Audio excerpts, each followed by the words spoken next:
Alright, so the channel is called Mr. Reagan. And the video is called She-Hulk is the worst show I've ever seen. Before we get started, if you liked the video, please hit like and subscribe if you want to see more. Alright, let's just get into this. What makes She-Hulk so bad and how is wokeness to blame? Well, this whole thing is really about softcore porn. Alright, settle down. It's not softcore porn. He's going to talk about this later, and actually this is a really good video. And ultimately I agree with his point, but framing this as softcore porn is a bit much. It's basically like saying, oh, the Sports Illustrated swimsuit issue is softcore porn.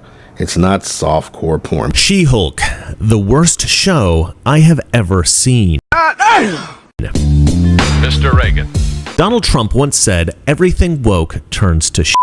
Everything woke turns to shit.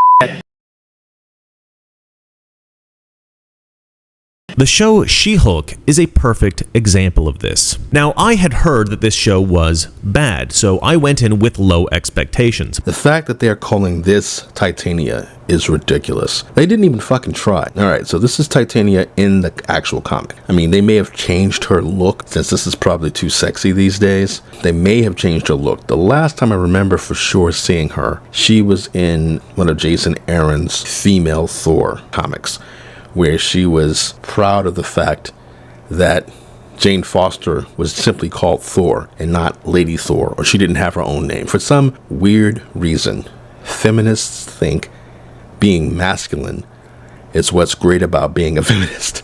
Like, feminists think that being a strong woman is being a man and taking a man's name and a man's title, or just acting like a guy. That they hate men, but they want to be men. It's fucking ridiculous. It's like this whole Woman King thing.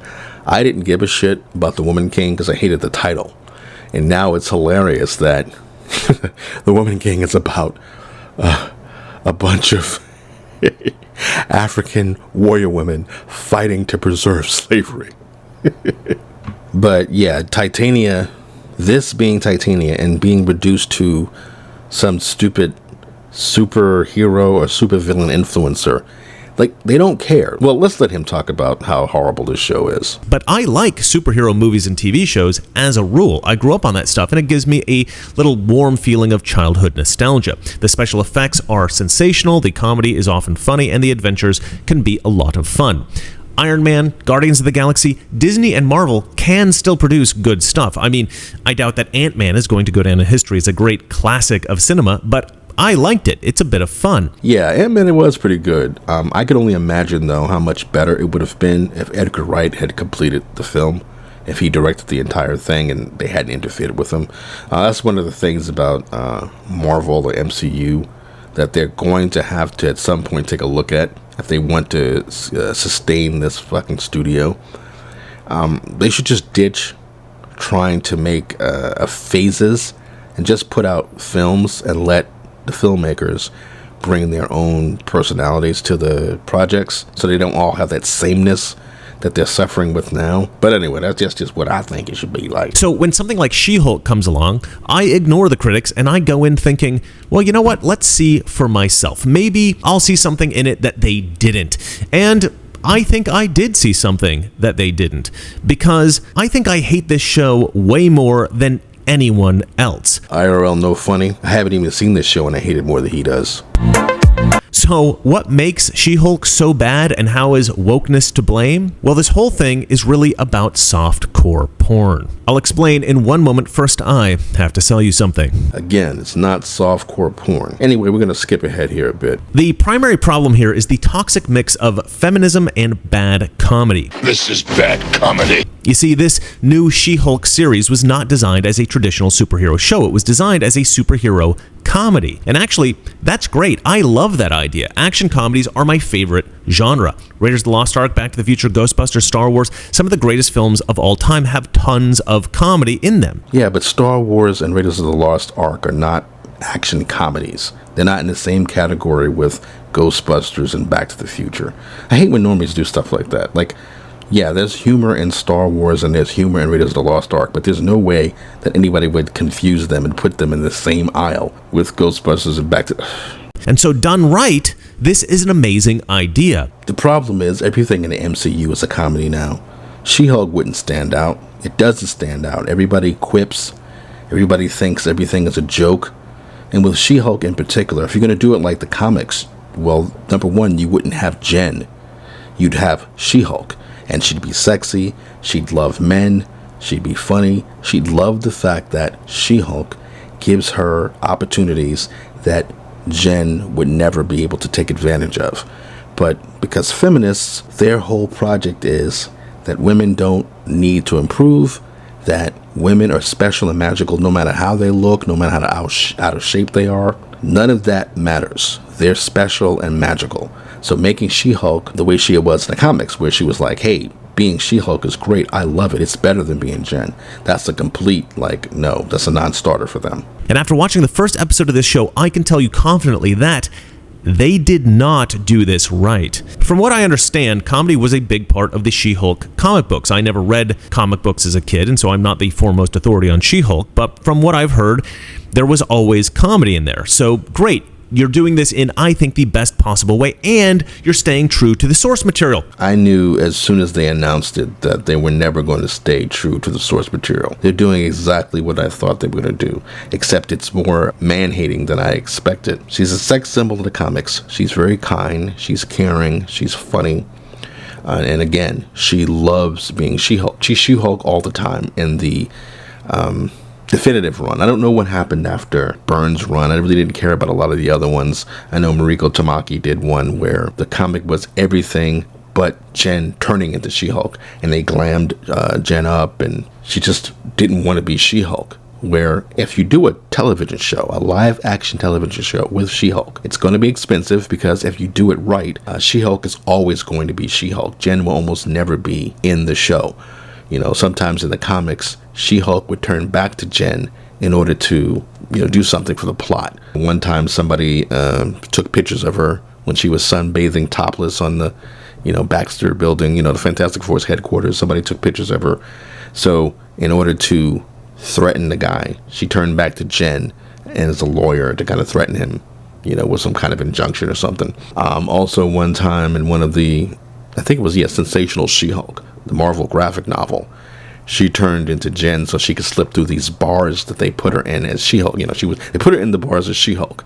So in order to get out, she turned back to little Jen and slunk out of it. So, but otherwise, she never wants to turn back as Jen. And it's just, again, feminists do not like the fact that, a glow up, a green glow up is better than this mousy little unattractive Jen. They just couldn't do it. There'd be no point in actually hiring Tatiana Maslany to even do the role because she would barely be in it. Fantastic. But here's where things careen right off a cliff. The writer-creator of this show is a woman, Jessica Gao.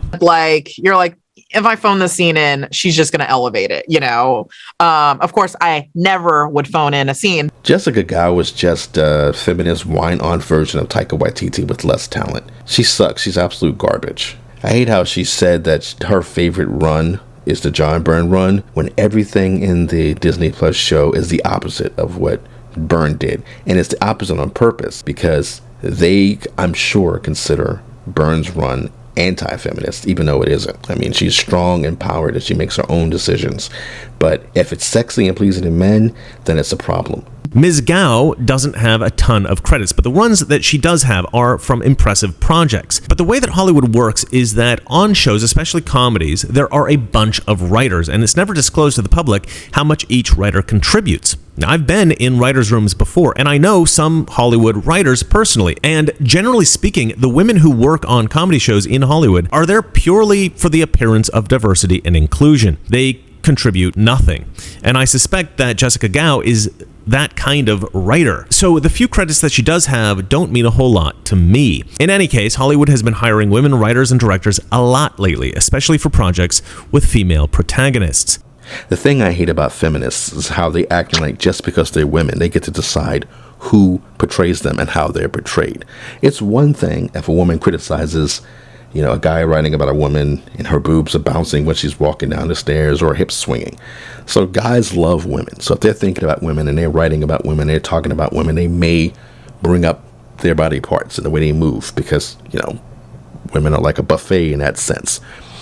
But when a man loves a woman, no, when when a man's doing that, it's not about him hating women, but women, particularly feminists, will write about the most horrible, awful people. Just in this fucking show in She-Hulk, even the good men are fucking incompetent weasels, and it's no problem. Like, they get away with writing people like that, and even if people criticize it, they're not saying that they should never be allowed to write men again because they portray them in a bad light, and this is some kind of weird societal issue, a crisis, that if a feminist writes about a man, it's like the end of the world. But when a man writes about a woman's butt while she's walking, feminists will lose their shit and act like, oh my God, you're attacking women. They hired a woman to direct the Obi-Wan Kenobi series, which was abysmal. They got a woman to write the Ms. Marvel show, which is apparently terrible. And they got a female writer for Birds of Prey, which was a disaster. And then got the same writer for Batgirl, which was so bad it had to be shelved. For many years, feminists have been screaming about equality. If you just give women a chance, they'll prove that they can write and direct projects just as good as men. Okay, well, Hollywood gave in to these demands. The experiment was conducted, and the women proved exactly the opposite. I'm sorry, no, women just cannot write or direct as well as men. All right, this bit is a bit sus. We'll go through some of it. I see his point, but I don't fully agree, because I think the issue is with him. He seems to consider films as one genre, you know, sort of like the way he put Star Wars and Raiders of the Lost Ark in the same category with Ghostbusters and Back to the Future.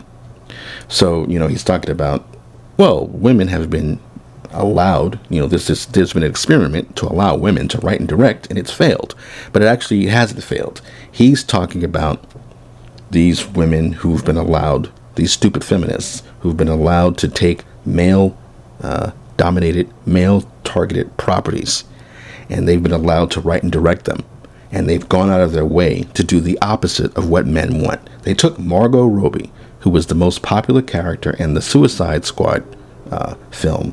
Was it David Goyer? Was that his name? The David Goyer one.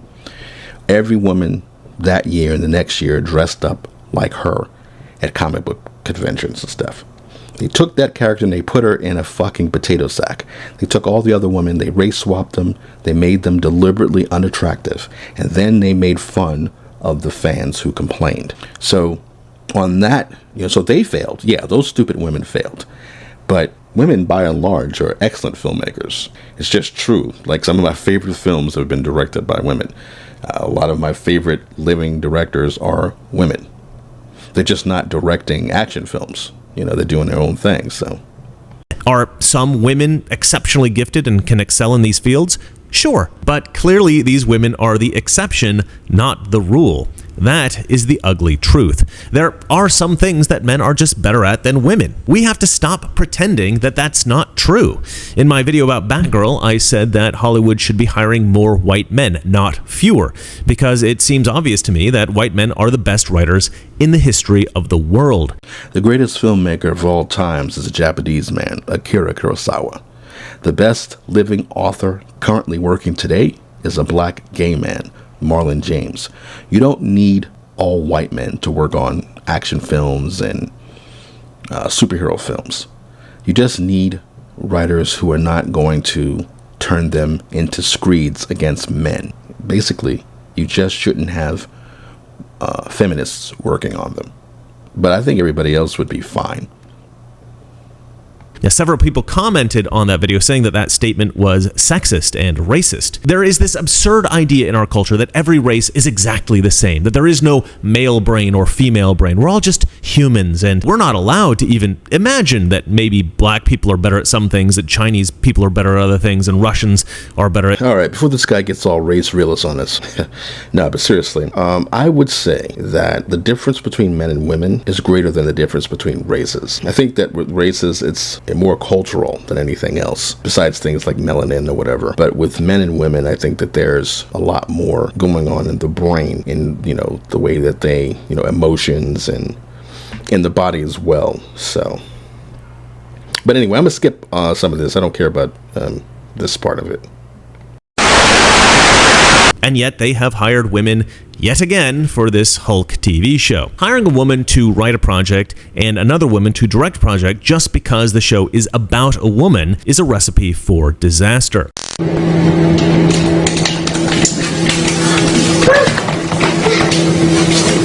Because She-Hulk has been, over time, a somewhat successful character, and she's been a successful character primarily for one reason. And this is the main point that I wanted to make in this video. It's really the reason I wanted to make this video at all. She-Hulk is hot. Feminists don't have a problem with sex symbols. Feminists have a problem with who's chosen to be a sex symbol. They don't really care about men looking at women and, checking their bodies out if they approve of the body type. The thing is, they want men and they want society to pretend that there's some virtue in who they find attractive. Like there's some societal good on who they want to fuck. It's absurd. It's ridiculous. And it's gotten worse. They're far too comfortable, complaining online about Quiet from Metal Gear Solid.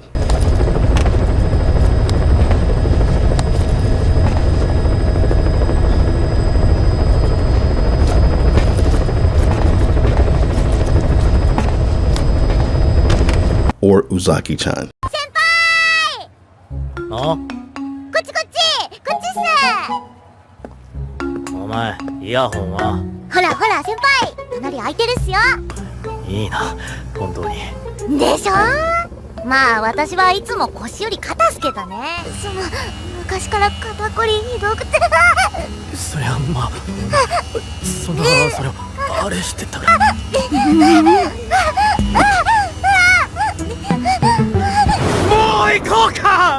It's ridiculous. Men like sexy, naked images of women. I'm sorry, this is just true. This is a fact. A beautiful female body is just about the nicest thing in the universe. Now, of course, it is considered rather inappropriate in our culture to expose young men to images of naked women. I mean, there are some dads who give their boys copies of Playboy at age like 13, but most do not. And so at some point, somebody in the comic book industry figured out that, hey, some of our readers are teenagers, and some of them are even guys in their 20s. In fact, in World War II, most of the reading material that the United States was sending to the troops was comic books. For servicemen overseas, comic books were outselling publications like Reader's Digest and Saturday Evening Post by 10 to 1. 1 out of every 4 magazines sent overseas to GIs was a comic book. Since the very inception of comic books, there has been this sexually provocative aspect. I would love Ken Burns or somebody to do like a 13-part epic documentary on the history of comic books. The only problem, if they did it today, would be that they'd probably consider this era the true golden age of comics. It'd be ridiculous. I mean, they talk about all the problems that they had with fans and... I didn't want to interrupt their conversation, so I stood waiting for my chance to ask about the chair. As if I was suddenly noticed, they both stopped talking and looked up at me. I'm not sure of my exact words, but I remember apologizing for interrupting their conversation. Introduced myself as an artist around the corner, and that my chair was missing. I then asked if I could borrow his spare chair until the end of the day, about an hour. Now this part I remember clearly. Writer number 1 laughed sarcastically for a second before going straight-faced while saying a deadpan no. He then looked back at big-name writer number 2 and continued the conversation as if I was never there. And that sexually provocative aspect of comic books only developed more over time until you get all these super sexualized female superheroes. And look, I'm not interested in debating the ethics of selling softcore porn to teenage boys. It's not softcore porn. I'm just talking about this because that's what She-Hulk is. That's what She-Hulk always was. J'en ai plus envie de jouer aujourd'hui. Now, from what I've heard, She-Hulk comics were funny and well-written too, and that is awesome. I think for longevity, you do need that. But the primary reason that a lot of these female comic book characters were so popular was because they were hot. Yeah, that's why I hate the softcore porn framing, because it separates it from like readers, comic book readers enjoying, like girls and guns, like the combination of like action, adventure, like fun, and an attractive woman. It's not just, oh, I'm going to get a comic book because this girl is hot. That's the flavoring or the sauce to like superhero adventure stories or something. Like the thing that I always rail against when I say feminists come into this space and start deciding that, oh, the women being hot is bad because they're sex fantasies. Like, even if that's the case, what is, who are you to take that away from people? Like, who are you to decide, no, you can't have sex fantasies because I don't like it?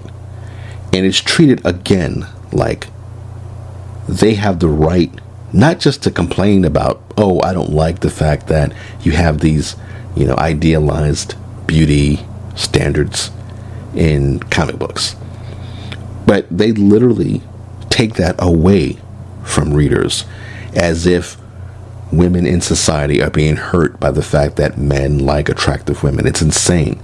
And so like when people say things like fan service or softcore porn, they're acting as if it's something separate from the entertainment. Like, in other words, they're just saying that it's only there, we're only putting it there because we want you to read it. But it's like we're reading it anyway, and that's just an element of it. I don't know, it's tricky. It's hard to exactly articulate what I'm saying. It's just that, like, in other words, if it was just softcore porn, then that's a totally different genre. Then you get Playboy or something. But, it's like that thing where you have people online when BioWare remastered the Mass Effect trilogy, and they decided to take some shots out of Miranda Lawson's butt. They took some shots out of it, and people complained. And then the counter argument to the complaint, or was basically they would say, well, there's plenty of porn on the internet. It's like, that's not it. This is not about porn. This is a natural element in an adventure story, right? You have this attractive character, they had shots of her sexy butt, whatever, and then you people decided that for some reason this is wrong and it's bad, so we're going to take it away. So people are not complaining because it's like, no, I want to see Miranda Lawson's ass. It's, why are you taking something away that isn't really a big deal? It's just a part of the language of like male focused entertainment, and you've turned it into some kind of, like I said, you've turned it into something like it's bad, like it's some kind of anyway, let's get back to this. What you find is a strange fetishy quality in the early Wonder Womans. You see a lot of characters in chains and manacled to the wall and with leashes, collars, and really a lot. It's like almost every page someone manages to be tied up, or spread-eagled, or cuffed. In 1942, Wonder Woman appeared on the list of books banned by the Catholic Church's National Organization for Decent Literature. Today that'd be just Twitter. Wonder Woman was banned by Twitter. Either that or they'll just, DC, they don't even need to ban anything. DC will just hire the worst writers and artists to work on a book, and that's how they'll destroy it.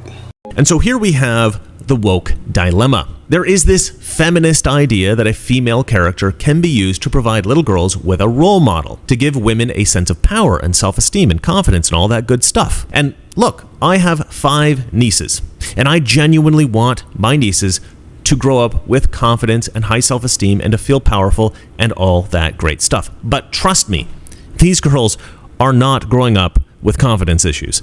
Everything in our culture empowers little girls. It's like the opiate of the masses at this point. Women are amazing. We do not need more female empowerment on television or in films. Girls get enough of that already. Girls can't. Yes, they can. The rise of women and girls.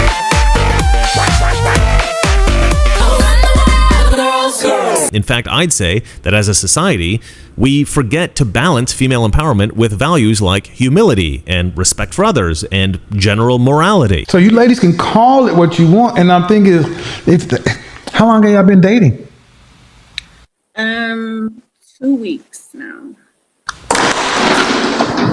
I said seriously, but considering you to be a wife in 2 weeks, ma'am. Yep. And I think this is actually partly to blame for the degradation of our culture in America. But it doesn't seem to matter how much female empowerment that we have saturating the culture. This is still the goal of these woke feminist chicks who are being put in charge of our entertainment. And when you get a character like She-Hulk, who became popular because she was hot, and you try to reshape her into some kind of female empowerment figure, well, it's just not going to work. And I think it was because of this feminist reshaping that they actually badly miscast She-Hulk. They cast this actress, Tatiana Maslany.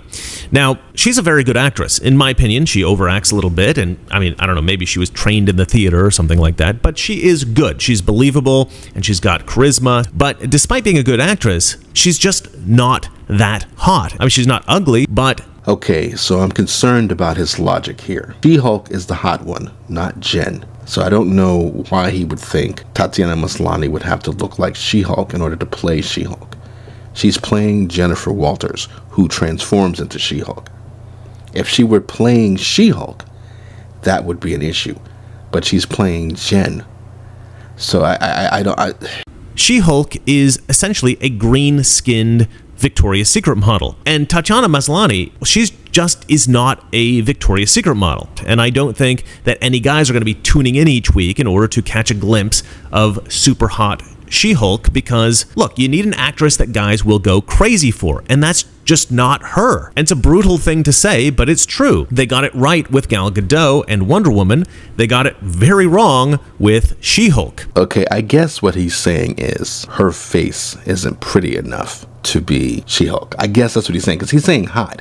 But again, it's sort of like where he says Star Wars and Raiders of the Lost Ark are action comedies. When you say a woman is hot, you're not just looking at her face, you're looking at her body. Sometimes women will have great hot bodies and their faces are just like, eh. So that wouldn't be an issue if the special effects for She-Hulk were on point and they didn't dress her like fucking Herman Munster. But again, another issue with She-Hulk and with the MCU in particular is that it's the movies that made the face of the actor the same as Hulk. Hulk doesn't look like Bruce Banner, and Jen, like She-Hulk, doesn't look like Jen. Like, she doesn't have the same face or anything. She's just this hot green giantess. So I guess what he's saying though is that he's talking about her face, that her face isn't pretty enough to be She-Hulk's. But like I said, they really didn't have to use her face. They could have just made, She-Hulk and then had Tatiana Maslany play Jennifer Walters because she, fits the part, and then just do the voice for She-Hulk. Oh, and hide your ugly face on the way out of here. Bitch.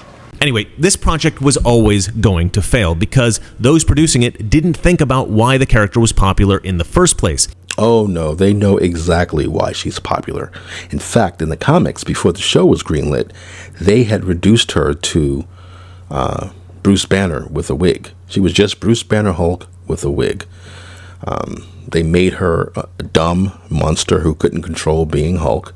Not sure why they fucking did that, but the reason why they made her look just like fucking Bruce Banner Hulk was to defeat the male gaze.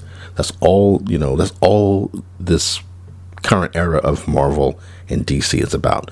Defeating the male gaze and turning everyone gay or bisexual. If it wasn't for Disney deciding that they wanted to make a show based on She-Hulk, she would still be a dumb, ugly monster to this day.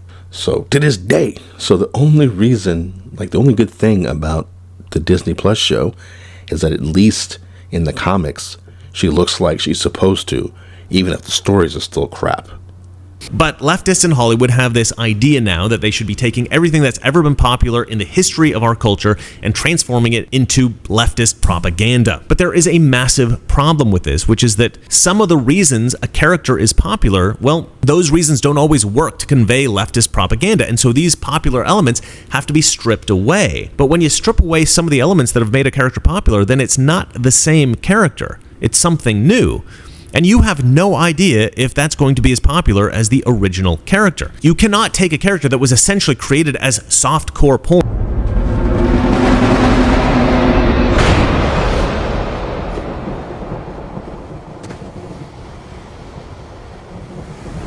and turn it into a symbol of feminism for little girls. You are destroying both the character and your propaganda at the same time. And you might think it's strange that I'm not criticizing the propaganda itself. I will get to that. But I think we all know that leftist propaganda is idiotic already. We talk about that all the time. What gets talked about less, I think, is that the propaganda doesn't work if you're reshaping icons of popular culture to promote it. I guess what I'm trying to say is that yes, we all know that Hollywood's been systematically vandalizing various aspects of American culture for a long time now. But what makes it even worse is that it's all pointless. The reason that they're doing this is to spread leftist propaganda, and I'm trying to point out that this doesn't even work. You are defiling American cultural icons for no reason. No, that's the reason. The reason is to destroy cultural icons. But not just American cultural icons. They'll destroy manga and anime too, if given the chance. They're already trying to do it.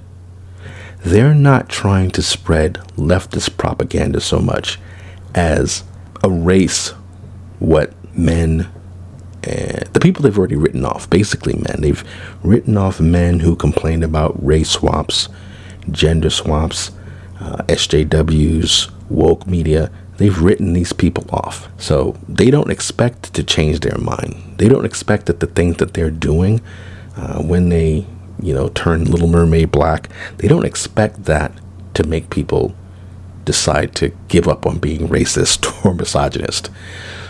These are those are just names to keep fans who complain about their stupid changes at bay. Like I said, they're written off already.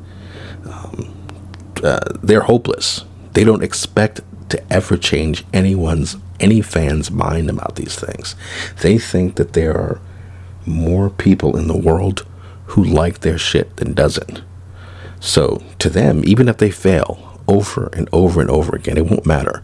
One day, all the old, angry, straight, white male racists and prejudiced, sexist men in the world who love superheroes and whatever, they'll be dead, and it'll be replaced with, gay and trans kids who will, I don't know, like dumb She-Hulk attorney at law. Like, one of the main reasons why they always make fun of debate bros is because they don't want to have a dialogue with the other side. They know what the other side likes. They know what the other side wants. They understand it. They just don't like it, and they don't approve of it. So it doesn't matter. There's nothing you can say. You can just say simply, hey, I like hot chicks. It's not a big deal. And that's why they overstate harm and say things like, it's fostering rape culture. You're dehumanizing us because you say I have a nice ass. They know it's absurd and ridiculous. They don't care.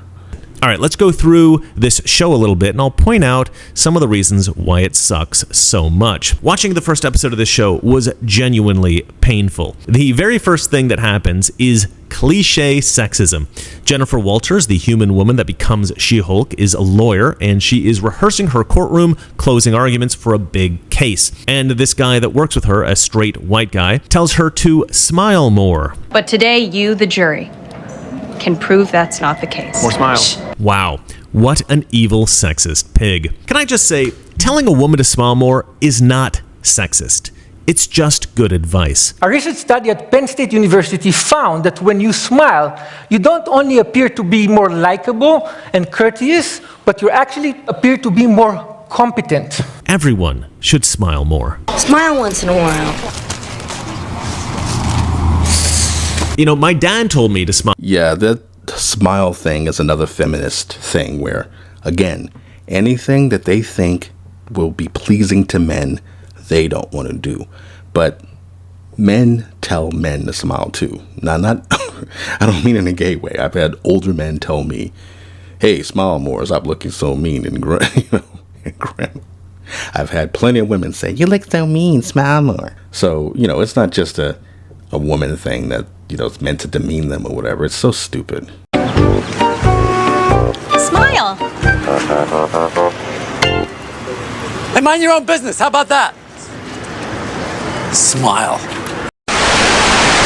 So then this chick, Jennifer Walters, she's driving somewhere with her cousin, Bruce Banner, the Incredible Hulk. And she's apparently obsessed with whether or not Captain America ever lost his virginity. Steve Rogers is not a virgin. He lost his virginity to a girl in 1943 on the USO tour. Yes! You know, when I watched Orphan Black, and I still haven't finished the series, but I used to adore Tatiana Maslany in it, and I used to think she was super hot, especially Allison. Allison's my boo thing. Now I despise her. This show has made me despise her, and it's not her fault. I know that she's had these annoying interviews lately, so that doesn't help her any, but the show itself is just so irritating and nauseating. But I don't know. Then again, looking at this picture and this smile was irritating at first, but yeah, she could still get it. Idiot. Do you even know who you're talking to? Listen. You want some of this? I knew it! Now, this is obviously supposed to be funny, but it's not funny. It just makes her come across as a degenerate weirdo. But this joke is very much in the same vein as Amy Schumer type raunchy comedy that literally nobody in the world likes except other annoying feminists. But this is such a typical feminist comedy style that it's actually what I would expect to come from a feminist comedy writer. You know what? This show was actually so bad and the jokes were so stupid that at one point I actually considered that maybe, since this was a Disney Plus show, maybe the producers had intended for it to be written specifically for small children, like little girls under 10 or something. Bend your knees if that's more comfortable. Hold in your farts. Namaste.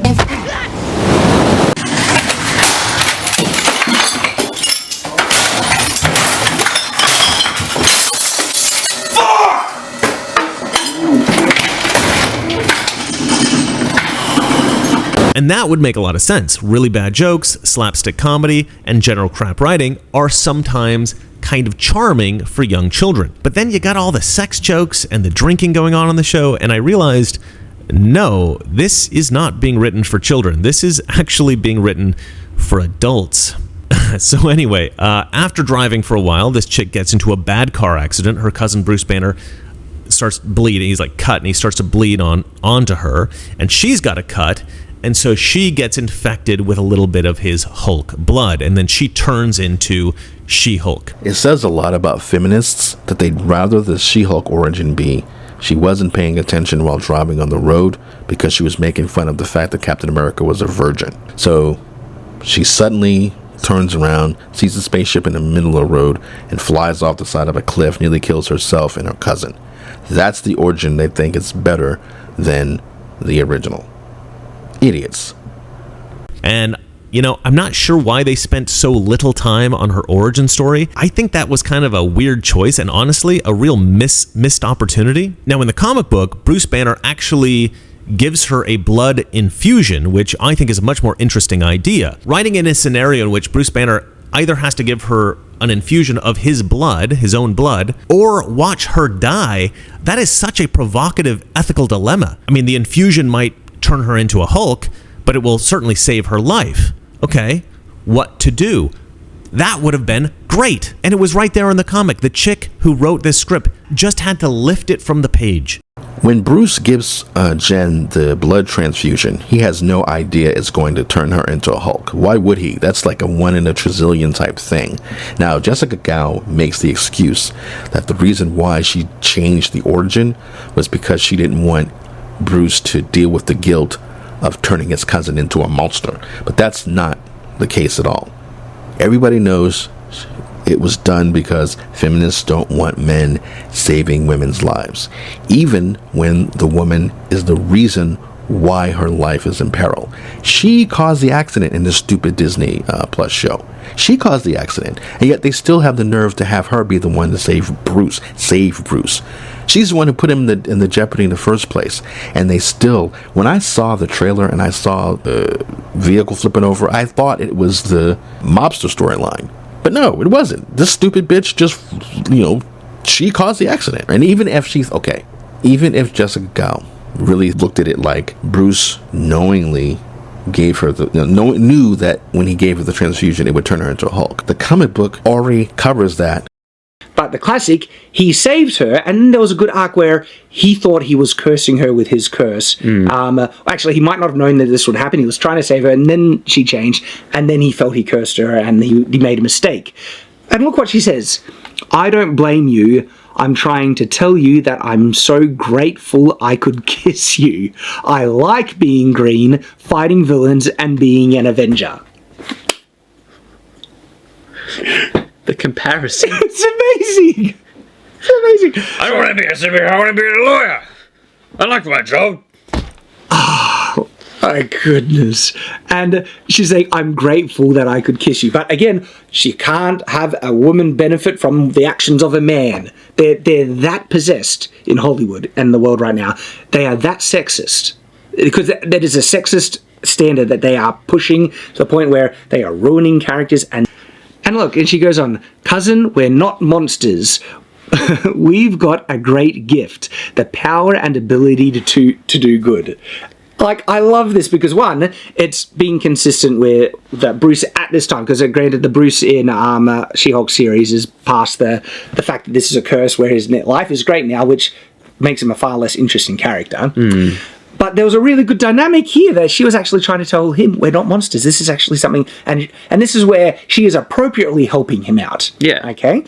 And then she says, we have the power and ability to do good. Again, original She-Hulk saw this as a chance to do good. This current TV show doesn't want to use her powers at all to do good.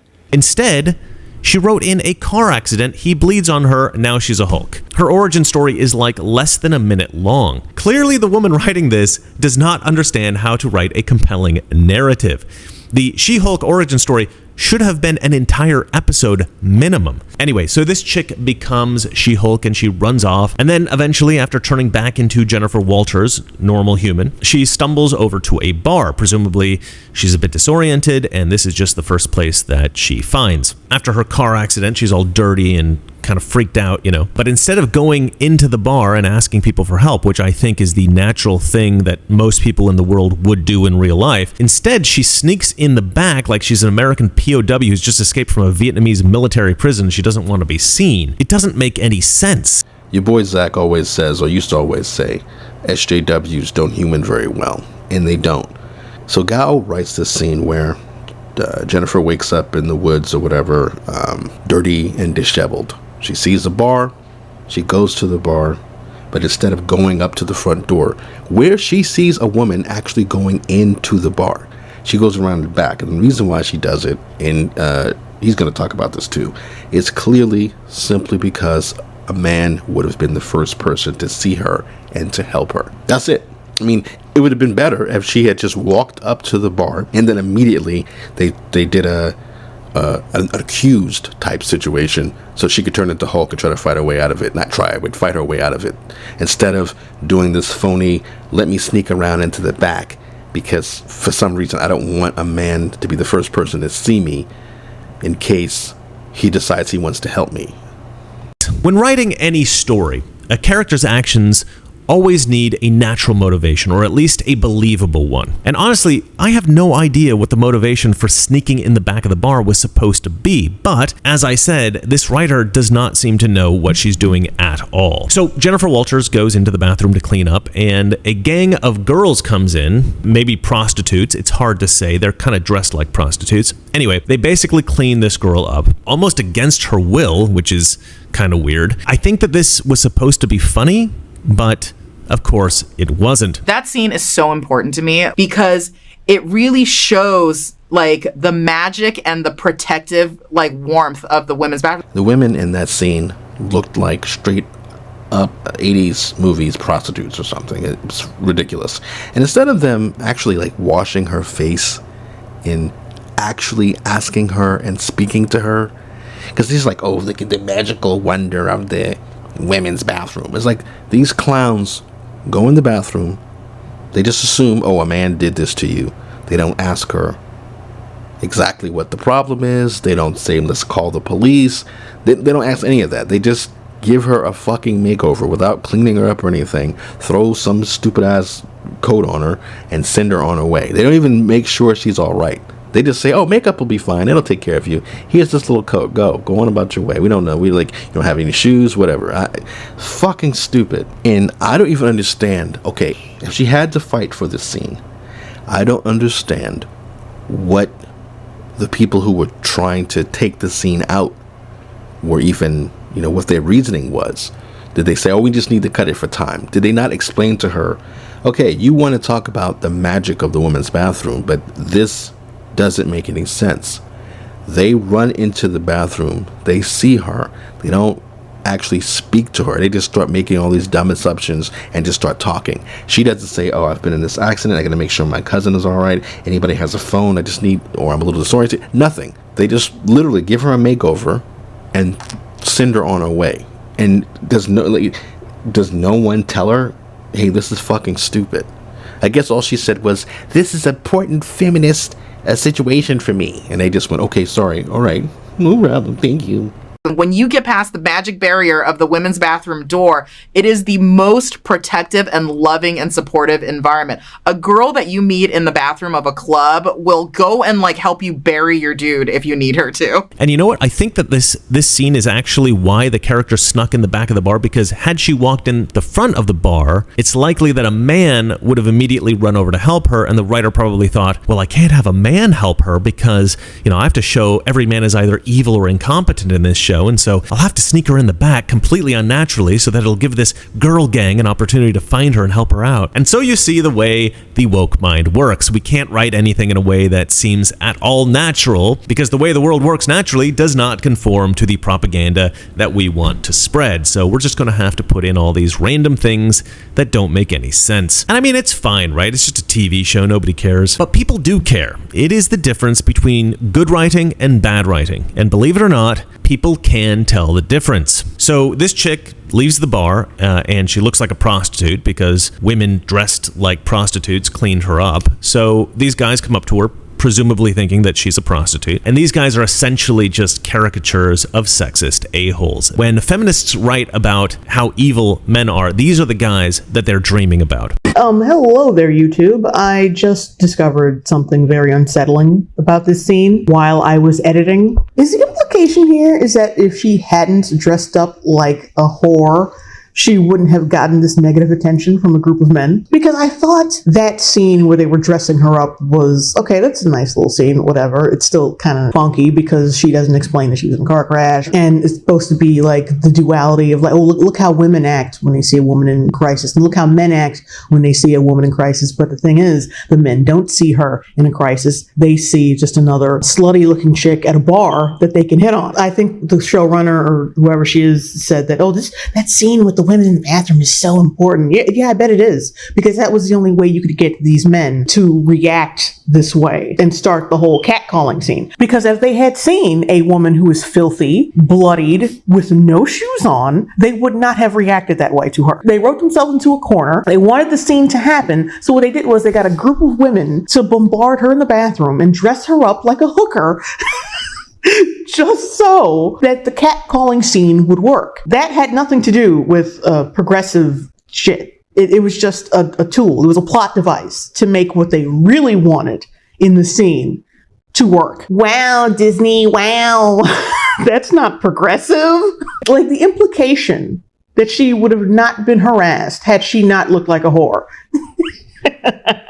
I mean, it does make sense because, like a group of men, if they had seen her, like I said, disheveled and bleeding, they wouldn't have hit on her. That would have made the scene look even more like I'm sure you want families to watch this, right? Seeing a woman in that level of duress being harassed by a group of men, and the implication that they will probably try to kill her or rape her or whatever, because that's the implication they want you to get from that. That would have been really messed up. You want little children, especially little girls, to watch this. So that was weird. I just thought that was a little interesting. These guys don't really exist in real life, maybe in Russia. Basically, this kind of guy is a product of the feminist imagination. But because She-Hulk has to be a powerful woman contrasted by weak or evil men, these guys have to be as evil and weak as possible. So she gets mad and she hulks out, and then Bruce Banner shows up just in time to stop her from killing them. Side note, I do want to mention that the woman who wrote this script and who made the show, basically the creator of the show, I don't think she's ever been harassed by a man in her life. And it's always these kind of like unattractive, crazy feminist chicks who are always writing stuff like this. Like, oh, it's such a chore to be harassed by men all the time. Men are constantly harassing me for being beautiful. They have never harassed you for being beautiful. Why are you pretending that this woman is not writing her own real life experience? So of course it's crap. Okay. Yeah, see, that was the big problem I had with the infinitely more than you speech and this whole idea that She-Hulk is now a feminist icon. Because for feminists, superhero adventures, they don't care about that. They don't care about comic books. They just don't want She-Hulk to be attractive to the male gaze, whatever that, bullshit's supposed to mean. And to them, the fantasy is just men don't have the freedom to talk to me the way they want to. Men don't have the right to mansplain to me. I could beat him up if he mansplains to me and if I don't like it. Or if he harasses me, I could beat him up. Like, that's not... Nobody, like superhero fans and comic book fans don't care about shit like that. You want to tell a story about that, go make a Lifetime movie or Hallmark movie about it. Don't stick this shit into comic books. It's so fucking stupid. And that was the thing when, the infinitely more than you speech, where she's talking about how she controls her anger infinitely more than Bruce because of being catcalled and mansplained. And the thing is, nobody's catcalling no goddamn Jennifer. I'm about to say Jennifer Lawrence. Now, they probably would catcall Jennifer Lawrence, but nobody's catcalling no goddamn Jennifer Walters. She's not built for that. She don't got the body for that. She's no boobs, no butt. She's not curvy.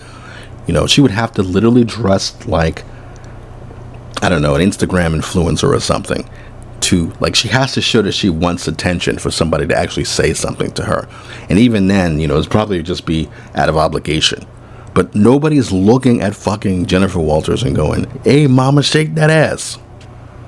Ass? What ass? Bitch, where? Okay, sorry, rant over. Getting back to the show. So now Bruce Banner has to train her to be a Hulk because having that much physical strength is super dangerous. Okay, seems like a reasonable thing. You've got these new powers. Awesome, but they're super dangerous. Okay, probably makes sense to learn how to exist in society without accidentally killing innocent people. But again, without any reason or sense, this chick is just crazy antagonistic. She has zero appreciation for the fact that she now has super strength and is essentially invulnerable. You'd think that she would see the benefit of that, but nope. No, I don't want to be a Hulk. Now fix me. God damn it! You can't make this shit up!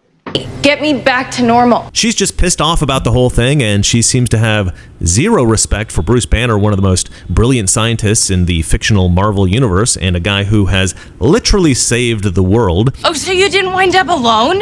Hiding away on some remote beach with no friends, no relationships, never seeing your family, and definitely not dealing with a decade's worth of trauma? You're a cautionary tale. Oh, cool. Yet another way my life is ruined. Thanks, Bruce! What does she mean, thanks, Bruce? She's the one who caused the accident. She's the reason why she's She-Hulk. Sitting there making fun of Captain America for being a goddamn incel. How do you write women so well? I think of a man, and I take away reason and accountability. Yeah, it kind of seems like I'm done here. But whatever, why show him any respect? So anyway, her plan seems to be just to pretend that she doesn't have superpowers and to just go back to being a lawyer. I'm not going to be a superhero. What else are you going to do as a Hulk? Return to my career that I have spent years building. And you know what? This would have actually been a great opportunity to explore the strange real-life cultural phenomenon where women seem obsessed with careers in America instead of marrying a great man and having a beautiful family. The discussion of the priorities of women in the modern age is a much needed one, but of course this being woke feminist garbage, making money for a soulless corporation is the most important thing you can do, ladies. Forget raising kids, go make that money.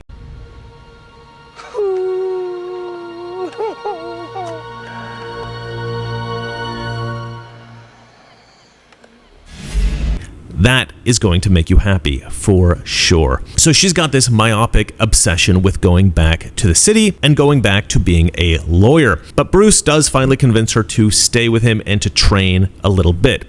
Fine. Teach me how to Hulk. Teach me how to duck. Teach me how to duck. Teach me how to duck. Teach me how to duck. All my bitches love me. All my bitches love me.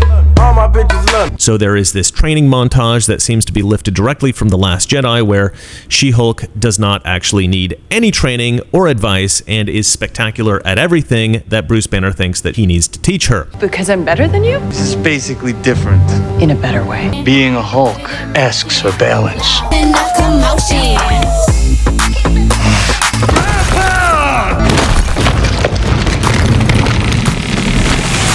So I'm clearly nailing it at all of these things. When am I ever going to use this as a lawyer? I love how stupid feminist writers are. They can't do anything organically. They're stuck in trying to constantly combat natural situations. Hulk is Hulk. Hulk has been Hulk for like 15 years. This is Jennifer's cousin. He cares about her. She knows what he's been through. Why is she being antagonistic towards him? Why is she talking to him like he's a piece of shit? Why isn't she listening and learning? Why can't we see her grow? Why do we have to see her be perfect at everything? It's like this constant, the feminists are both victims, and also they think they're amazing, magical beings. You see, because men shouldn't ever try to teach women anything, guys, because women do not need to be taught anything. They know everything already. They're already good at everything. They don't ever struggle because they've got magical woman powers that we men just don't understand. I mean, that's why women invented everything and they're the best at every sport. And the fact that you think that they need to learn anything at all, well, that's just because you are sexist. Cancels out. I didn't say that there aren't exceptions. I said there's exceptions. Look at that, triggered. She's only knowing. Whoa, have you ever seen a man answer questions like this? She looks like a deer in headlights right now. But I'm saying. So the conversation is irrelevant. Well, what? How? We can't talk about generalizations until we're in the situation, and the generalization. Do you see her friend in the back is like seeing the female nonsense? But this is what happens. I've made videos like this.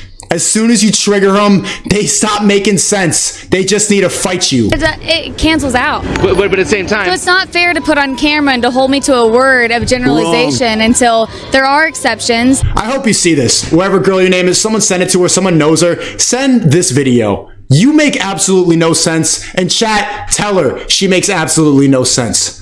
And I can say that women prefer tall men until they meet someone short and they fall in love, and that's okay. I acknowledge that. What I'm saying is, does the exception make the rule? No. That's what I'm saying. I'm saying just because some women might prefer a short man doesn't mean that most women don't have a preference for taller men. Well, that's statistics that are outside of my ability to talk to.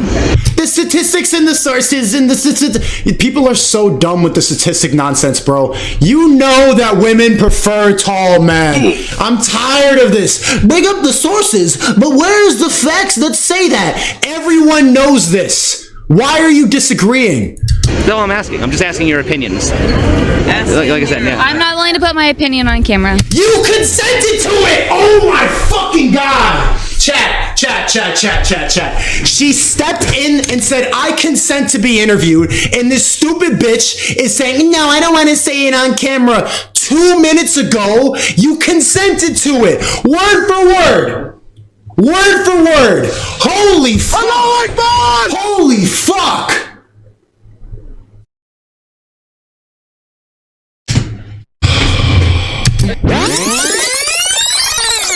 I'm consenting to this interview. So during the training montage, there are a lot of jokes that do not work at all. And you got a lethal dose of gamma radiation. Lethal? As in I'm gonna die? No, there was more to it that I'm going to explain. That is not the sentence to take a pause on, Bruce. Okay. This is an example of a joke that is supposed to be funny, but it just doesn't work. The delivery and the timing is all wrong. I'm not sure how you get this joke so wrong. It's like the director didn't know how to get the performances out of the actors and then instructed the editor to cut it wrong. I don't know. There are a bunch of jokes in this show that do not work. This is bad comedy.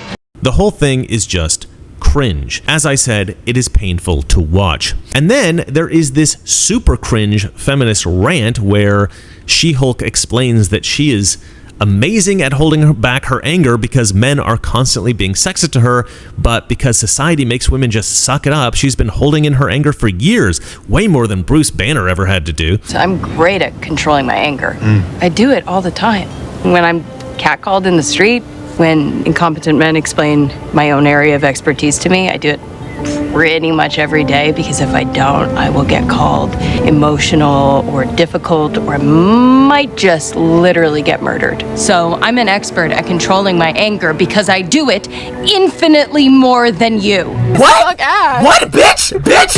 Is a bitch talking to me? Is a female talking to me? Am I? No. Am I tripping? Am I tripping? Oh, wait, time out. Is a female talking to me right now? Is a fucking female talking to me? Get off the fucking game and do your husband dishes, bitch.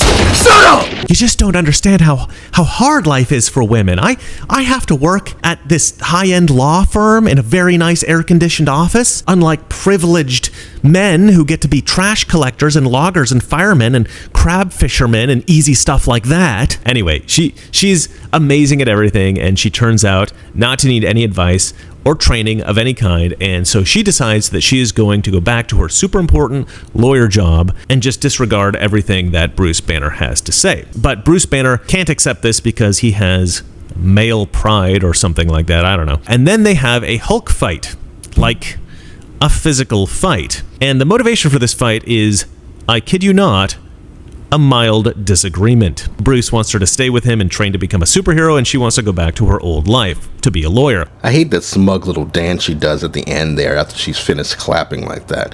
And then, of course, she has that smug, self-satisfied look on her face. Every feminist icon is a smug, annoying Karen. That actually says a lot about feminism.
But if you think about it, even for a second, if any of my female cousins and I had an argument about something, even if I thought I wasn't going to hurt them, I would never physically fight them. We are grown adults. We don't physically fight each other. But apparently the Banner family are all hillbillies. So eventually they stop fighting and she wins the argument, of course, as she goes back to the city to be a lawyer. In the end, we finally get to see Jennifer Walters give her closing arguments in her court case. She rushed back home so she can go be a goddamn lawyer. She's got superpowers now. And she's like, no, I just want to go run and be a lawyer. That's all I care about. Like, to them, the most important thing about the courtroom scene when this fake Titania bursts in wasn't the fight between them. It was the speech that she really wanted to give. Again, I said this before, SJWs want to lecture people and give speeches. That's all they care about. They don't actually care about protecting anybody. They don't have this, they act like they have this concern for people. But that's why they're called SJWs. It's a joke. It's like saying armchair quarterback. Jake, how are you feeling right now? Do you feel like, what do you feel coming out of this debate? Same way I went into it. I don't know. I never expected to really gain any ground with Destiny here. I don't know. I just hope that people realize that they have an impact on other people, and would really love to see, more of a, I don't know, more of a reasonable and nice sort of go of it sometimes. There's a lot of performative bullshit that a lot of us do because we feel obligated for clicks and money and subscribers and shit like that. And I don't know. I think it's a really cynical outlook, and kind of hope that changes in some ways. But that's just my lefty pipe dream shit. I'm guaranteeing it. Destiny, I'm wondering, based off of this, I know you're going to continue streaming. Are there any other shout outs you want to give? Are there any streamers who stream from 10 p.m. Eastern Standard Time to 6 a.m. Eastern Standard Time that you feel are important, or people that you should check out or anything? Do your job. Fuck off. Okay. All right. Okay. I just want to give a big shout out to basically every big leftist community on the internet. They're all absolute dog shit filled with horrible fucking people. Most of them hypocritical. A lot of them revealed themselves recently. We saw the massive homophobia on display when it came to Pete Buttigieg. Even our buddy Korn here called him a rat and shit on Twitter multiple times. Wait, because he looks like a rat when he eats cinnamon rolls. Excuse me, it's my closing statement. Okay, you had yours. Oh, he does though. We've seen leftist people encourage like Korn Man here in the bullying of children. We saw it happen with the high schoolers that won fucking $100 million because of how horrible the bullying was online and because of how bad the reporting was.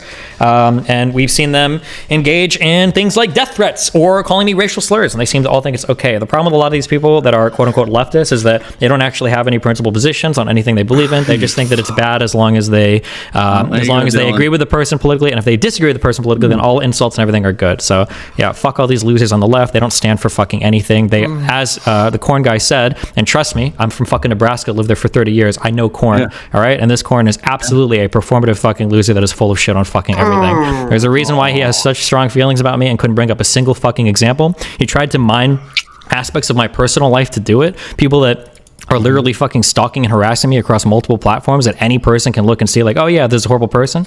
But again, when you're far left, literally everything is okay as long as you don't like the person. Ironically enough, you engage in the same dehumanization that you claim me doing. What I think was before she can give this closing argument, a supervillain inexplicably bursts into the courtroom and Jennifer Walters has to turn into She-Hulk, revealing herself to the world. Who the hell are you? Yeah, it's funny to me. Jamila Jamil and Brie Larson are both actresses who I really like in projects outside of the MCU.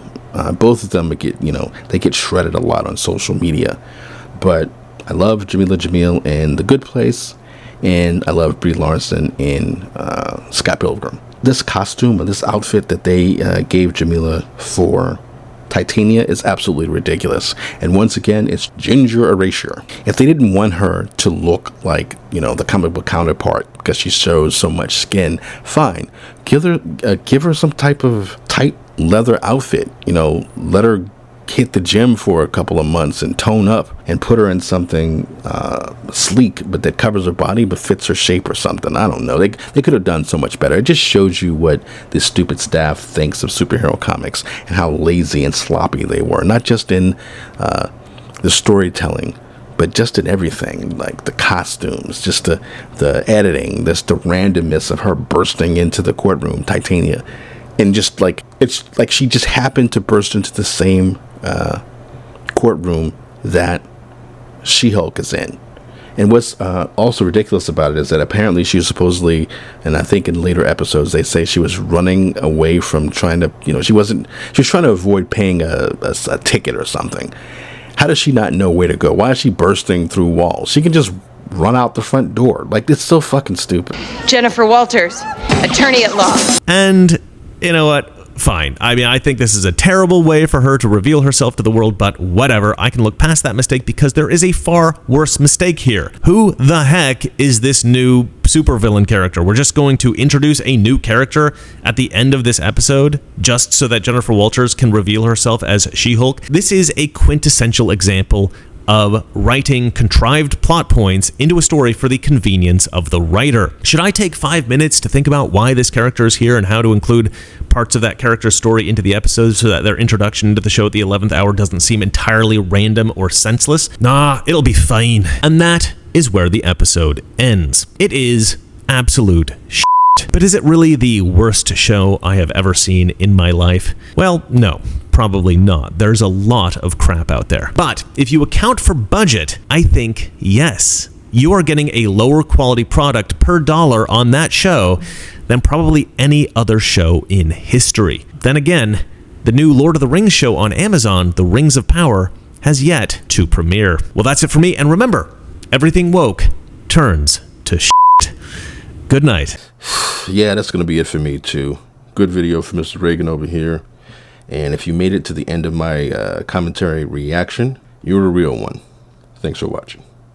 And my memory's dog, am I to follow it all? The stunning things you say, like